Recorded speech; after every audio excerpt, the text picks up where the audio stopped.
Kidney biopsy, সেটা ত্রিপুরাতে প্রথম আমি আইএলএস হসপিটালে করেছি। এখন অবধি আমি 37 কিডনি বায়োপসি সাকসেসফুলি করেছি এবং পেশেন্টকে সেই অনুযায়ী ট্রিটমেন্ট করছি। জানতে হবে আগে কিডনি বায়োপসিটা কি। একটা এক্সাম্পল দিয়ে বোঝানোর চেষ্টা করছি যে জিনিসটা, সেটা হচ্ছে কোথাও কোনো প্লটের মধ্যে যখন আমরা মিউনিসিপ্যালিটিতে অ্যাপ্লাই করা হয় কোনো বাড়িঘর করার প্ল্যানের জন্য, সবার প্রথমে কিন্তু ওরা সয়েল টেস্টটা চায়। সয়েল টেস্টটা হচ্ছে এরকম যে কিছুটা স্যাম্পল নিয়ে সেটাকে পরীক্ষা করা। সে পরীক্ষাতে বোঝা যাবে যে সেই মাটিটা কি প্রকারের মাটি, কতটুকু পাইলিং লাগবে, কি ধরনের বিল্ডিং ওটাতে তৈরি হবে। কিডনি বায়োপসিটাও কিন্তু সেই এক্সাম্পলের সঙ্গে একদম মিলে যাচ্ছে। সেটা হচ্ছে আমাদের শরীরে দুটো কিডনি থাকে। কোনো পেশেন্টের যদি আনইউজুয়াল প্রোটিন লস হচ্ছে পেচ্ছাবের মাধ্যমে, থ্রো ইউরিন, প্রচুর পরিমাণে ইউরিন পেচ্ছাবের মাধ্যমে প্রোটিন বেরিয়ে যাচ্ছে, আরবিসি বেরিয়ে যাচ্ছে, সেগুলো কিন্তু বেরোনোর কথা নয়। গ্লোমেরুলার বেসমেন্ট মেমব্রেন সেটাকে কিন্তু আটকে রাখে। কিন্তু যদি বেরিয়ে যাচ্ছে তাহলে আমার জানতে হবে গ্লোমেরুলার বেসমেন্টের মধ্যে কোনো প্রবলেম থাকতে পারে, টিউবিউলের মধ্যে কোনো প্রবলেম থাকতে পারে, পেশেন্টের কিডনি সাইজ নরমাল আছে তারপরেও ক্রিয়েটিনিন বেড়ে যাচ্ছে, পেশেন্টের প্রেসার আছে, পেশেন্টের প্রোটিনিউরিয়া হচ্ছে। তো হ্যাঁ, সেখানে আরেকটা কথা বলছি, নেফ্রোটিক রেঞ্জ আর সাব নেফ্রোটিক রেঞ্জ প্রোটিনিউরিয়া। 3.5 গ্রামের উপরে যদি পার ডে প্রোটিন বের হচ্ছে সেটাকে বলা হয় নেফ্রোটিক রেঞ্জ,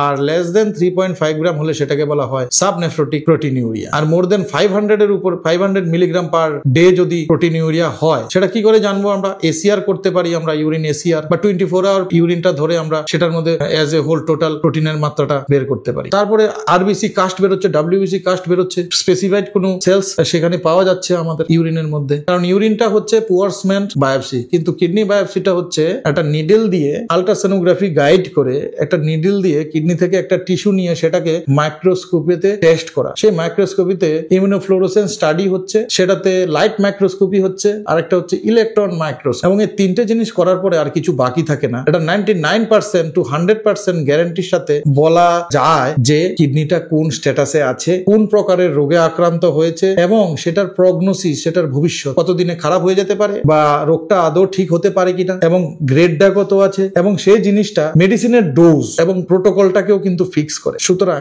সন্দেহ থাকলে কোনো কিছু প্রপারলি জানার পরে যদি ট্রিটমেন্টটা শুরু করা হয় তাহলে কিন্তু সেই ট্রিটমেন্টটাতে একটা পেশেন্ট ভালো হওয়ার অনেক সম্ভাবনা থাকে। সুতরাং যদি সেই ধরনের কোনো ধরনের প্রোটিনিউরিয়া হচ্ছে, ফেনা হচ্ছে প্রচুর পরিমাণ, সেই ক্ষেত্রে আমাদের কিন্তু প্রপার গাইডেন্সের থ্রুতে গিয়ে কিডনি বায়োপসি প্ল্যান করা উচিত। সেটা যদি করা হয় তাহলে কিন্তু প্রকৃতপক্ষে 100% ডায়াগনোসিস করা সম্ভব এবং কিডনিটা কত বছর ভালো থাকবে এবং কিডনির এটা প্রগ্রেশনটা কি ধরনের হতে পারে সেই জিনিসটা কিন্তু বলা যায়। সুতরাং কিডনি বায়োপসি আর কোথাও হয় না, আইএলএস হসপিটালে আমি নিজে করছি। যদি কোনো সময় কিডনি বায়োপসির যদি কোনো দরকার হয় বা কোনো কিছু প্রয়োজন হয় সেই জন্য যোগাযোগ করতে পারেন আইএলএস হসপিটালে আমার সাথে। আজকে এই ভিডিওতে আমি কিডনি বায়োপসির সম্বন্ধে যা বললাম সেটা একটু খেয়াল রাখবেন। নমস্কার।